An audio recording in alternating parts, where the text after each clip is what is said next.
Ces camions arrivent chargés de semences brutes produites par des agriculteurs multiplicateurs de semences. Fiers de leur travail, ils ont pris tout le soin nécessaire pour produire une semence de qualité du semis à la récolte. Leurs parcelles ont été contrôlées et acceptées. Toutefois, la semence brute est encore loin de posséder les qualités nécessaires pour être une semence certifiée. Dès son arrivée à la station de semences, le lot est identifié. Sa traçabilité sera sans faille jusqu'à l'ensachage.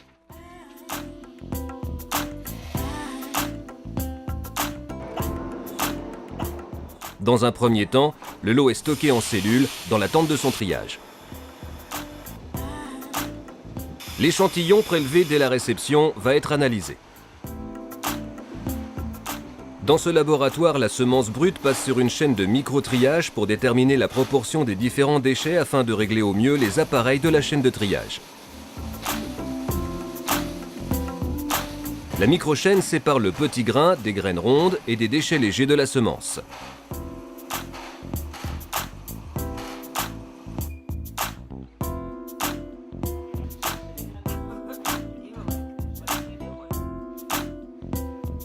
Une technicienne de laboratoire analyse ensuite le lot de semences pour y comptabiliser les grains fusariés, germés et d'autres graines indésirables comme la folle avoine ou la ravenelle.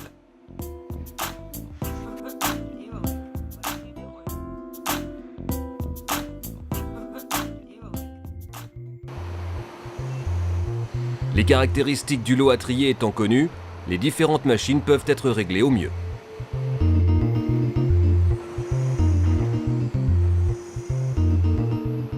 Pour obtenir une semence pure, les éléments de la chaîne de triage vont agir sur les caractéristiques physiques des graines et des déchets à éliminer.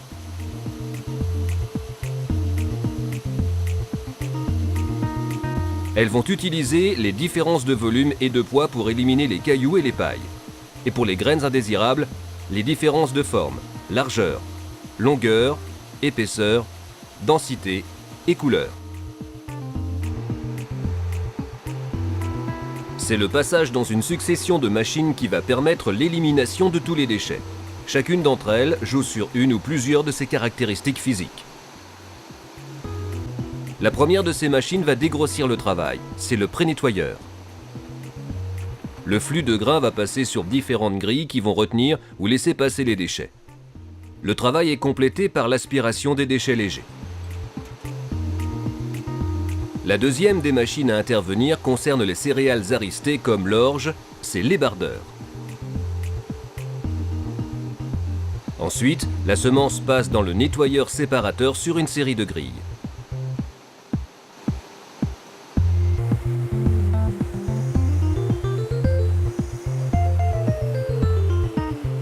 Le bon grain traverse les grilles à gros trous mais est retenu par les grilles à petits trous. Les déchets légers sont mis en suspension puis aspirés. Les gros déchets et grosses graines indésirables sont retenus par les grilles à gros trous puis éliminés. Les petits déchets et petites graines de mauvaises herbes passent à travers toutes les grilles puis sont éliminés.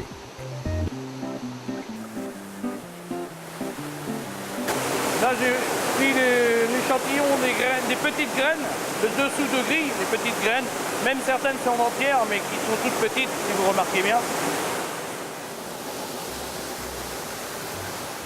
Ces déchets consistent à les retrouver après un passage à l'aspiration. Toutes ces graines sont entières, mais très légères, même malades, je dirais.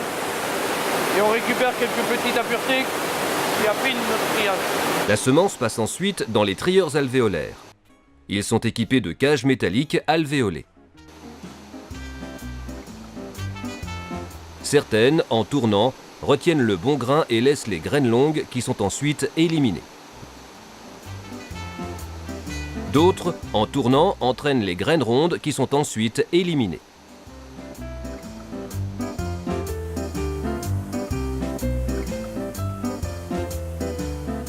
Alors là, voilà les déchets sortis alvéolaires en graines longues. Vous voyez qu'on reste avec encore la balle du blé, là, qu'on appelle la glumelle, là. Voilà, les graines longues, hein, voilà, qui sont enlevées. Et aussi, on peut trouver de la folle avoine. Ceci consiste à enlever les graines cassées en deux, des petites graines qu'on appelle. des grains cassés ou éventuellement aussi Gaillet et Veste, comme vous remarquez ici. On a une présence. À la sortie du trieur alvéolaire, la semence est dirigée vers la table densimétrique où elle va subir un triage essentiel. Cet appareil permet d'éliminer des graines ayant les mêmes dimensions que la bonne semence mais présentant une densité plus faible. Comme l'indique cette animation, un courant d'air circule à travers la masse du grain et favorise la séparation des grains légers et des grains lourds.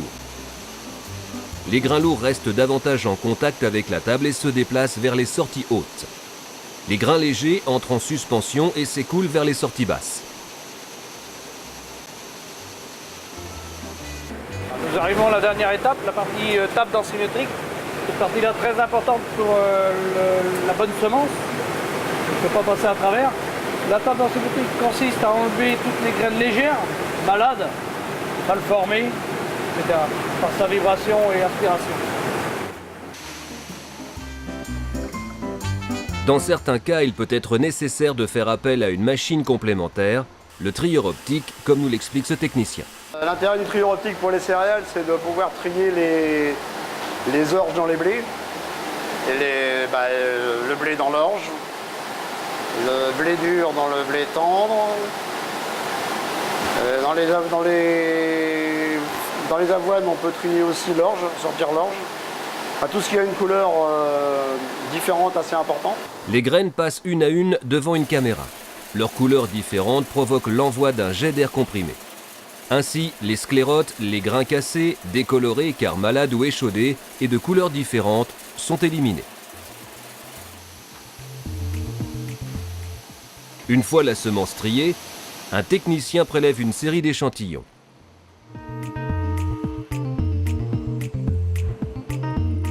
Ils sont assemblés et mélangés puis divisés pour disposer de sous-échantillons représentant fidèlement la qualité d'un lot.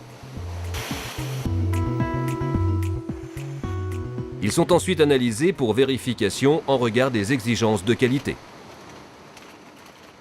Si la semence a passé avec succès les contrôles au laboratoire, elle pourra être traitée. Les produits de traitement sont entreposés dans un local spécifique évitant toute possibilité de diffusion dans l'environnement. En fonction des commandes des agriculteurs, le lot de semences va recevoir une protection spécifique.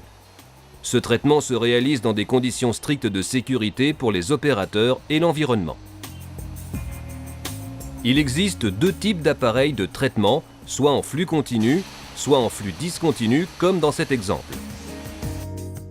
Cette machine pèse une dose de grain qui reçoit alors un volume précis de produit de traitement sur une coupelle qui tourne à très grande vitesse. Elle assure une bonne répartition du produit de traitement à la surface de chaque grain, à la bonne dose, ce qui garantit l'efficacité de la protection.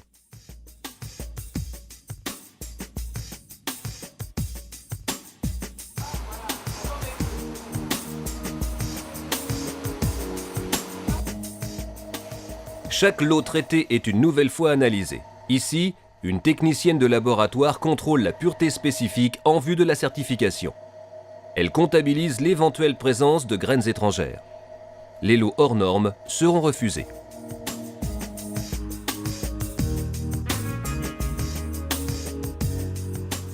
Pour protéger les agriculteurs, la profession a élaboré un cahier des charges relatif à l'émission de poussière.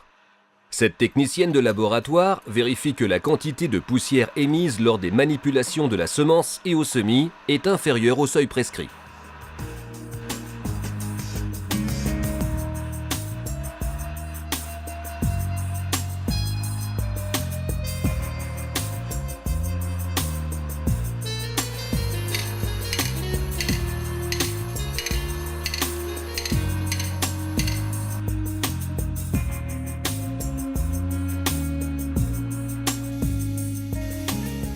Pour s'assurer que les semences traitées présentent une excellente faculté germinative, un nouveau contrôle de germination est effectué.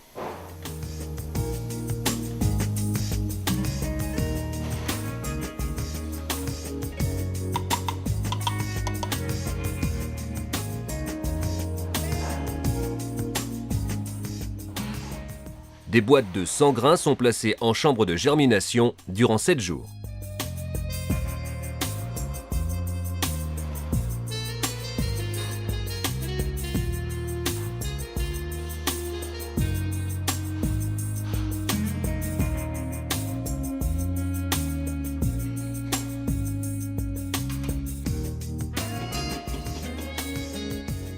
À l'issue de cette période, on dénombre les germes anormaux, les graines non germées ainsi que les grains malades.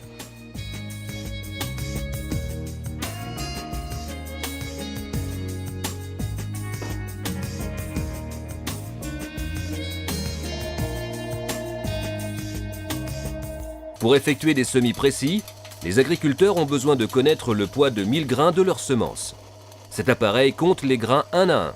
Il permet de déterminer le poids de 1000 grains qui figurent sur les sacs ou les big bags.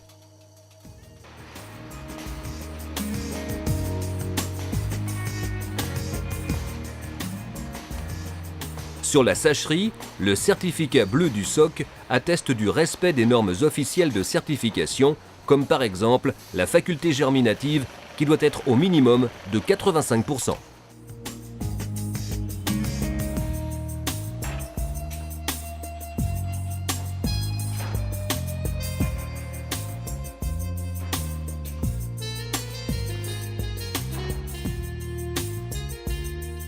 Un inspecteur du SOC contrôle régulièrement le travail de l'entreprise par des prélèvements sur les produits finis.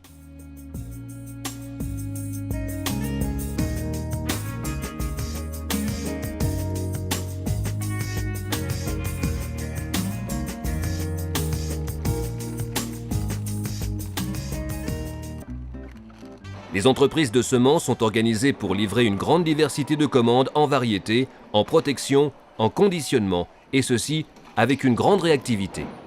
Ce processus industriel contrôlé, associé à la compétence des hommes, assure pour chaque campagne un approvisionnement en semences de qualité.